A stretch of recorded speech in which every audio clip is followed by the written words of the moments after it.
you do? I tried to save you. This is the part where you tell me I'm your hero and then you shower me with kisses. I didn't need saving. This is my last chance to ride that monster away before I leave forever. And instead, I end up here.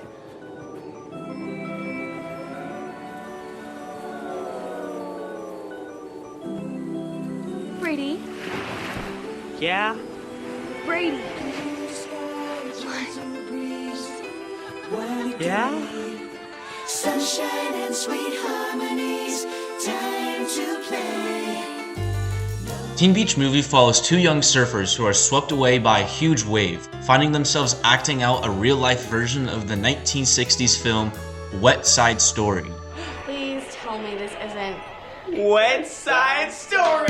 Teen Beach Movie acts like a colorful throwback to the 1960s beach musicals, with its vibrant surf culture, exaggerated characters, and upbeat musical numbers. But beneath its nostalgic surface, it is a product of made-for-television cinema, shaped by decades of industrial history, evolving media strategies, and the particular demands of the Disney Channel brand. To understand how Teen Beach Movie came to be, we need to start with the history of made-for-television movies. Beginning in the 1960s and 70s, television networks started producing original films not for theaters but for broadcast. These films were designed for home viewing, which meant for lower budgets, simpler visuals, and narratives that could hold audiences' attention with interruptions like commercials. Unlike theatrical films, which emphasized huge spectacles and immersion, made-for-TV movies prioritized clarity, accessibility, and efficiency. Over time, this format developed its own identity. By the 2000s, Disney Channel had perfected a specific version of the made-for-TV movie, the Disney Channel original movie. These films targeted young audiences and were built not just as standalone stories, but as multimedia events, complete with soundtracks, merchandise, and repeat audiences, and repeat broadcasts. A major turning point came with High School Musical in 2006. That film redefined what made-for-TV movie could be. It proved that television musicals could achieve massive popularity, generate chart-topping songs, and create long-lasting cultural impact. After High School Musical, Disney leaned heavily into the musical format, recognizing that songs could extend a film's life beyond its initial airing through streaming, downloads, and early social media. Teen Beach Movie released in 2013, and it was a direct product of that success. It follows the same formula, a simple, youth-oriented narrative combined with frequent musical numbers designed for replay and ease of watch. But it also adds another layer, nostalgia. By drawing from older cinematic traditions, particularly 1960s beach party films and even earlier musicals like West Side Story. This is most obvious in the fictional film within the movie, Wet Side Story, a clear parody of West Side Story.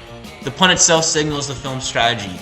Take a well-known narrative structure and repackage it in a lighter, more accessible, and more marketable form. Instead of rival urban gangs, we got surfers and bikers. Instead of tragic romance, we got playful conflict and resolution. This kind of retelling reflects the ease with contemporary media can recycle and simplify earlier stories for new audiences. But Teen Beach Movie is not just shaped by its influences, it's shaped by its production context as well. As a made-for-TV film, it operates under tighter budgets, faster production schedules than theatrical films, and this becomes more visible on screen. For example, many of the beachside scenes appear to use day for night color correction, giving daytime footage an artificial nighttime look. This is a common cost-saving technique, but here it creates a slightly more unnatural visual effect. I'm not what you think. In other shots, modern buildings are clearly visible in the background, breaking the illusion of a 1960s setting.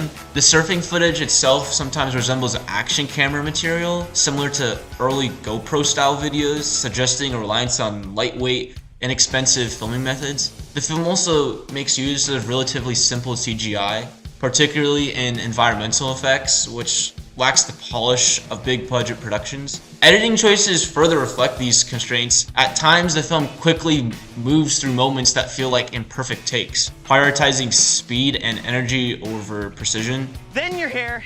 Now this. These rough edges could be accidental, but they are symptoms, and it's more prone to happen because of a production model that values efficiency and volume over craftsmanship. Even the casting reflects Disney Channel's broader industrial strategy. Ross Lynch, who plays Brady, was a familiar face to Disney Channel audiences from the hit television show Austin and Ally. I hope it's a musical. I've always wanted to be in a beach musical. What are you gonna be, some kind of singing surfer? I don't see it. This kind of cross-platform casting helps Disney build a sense of continuity and brand loyalty.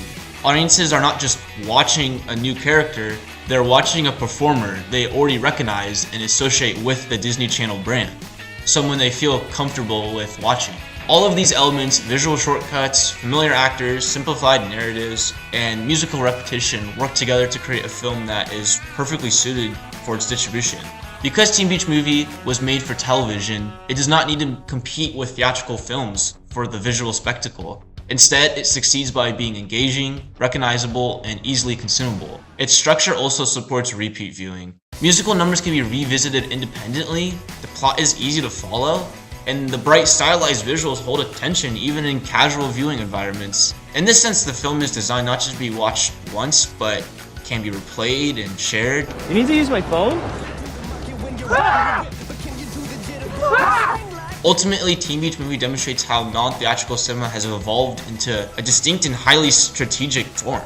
It draws from the history of the business of made-for-TV movies, builds on the success of earlier Disney Channel hits like High School Musical, and incorporates elements from theater and classic cinema through parody and homage. At the same time, it openly reveals the constraints and production model through visible shortcuts and stylistic compromises. But rather than diminishing the film, these qualities define it. Now, for my final words, Disney, please make Teen Beach Movie 3. What's going on? This can't be happening, don't tell me it's a song. It's a song. This wasn't how I planned it. Can't you see that this has gone too far?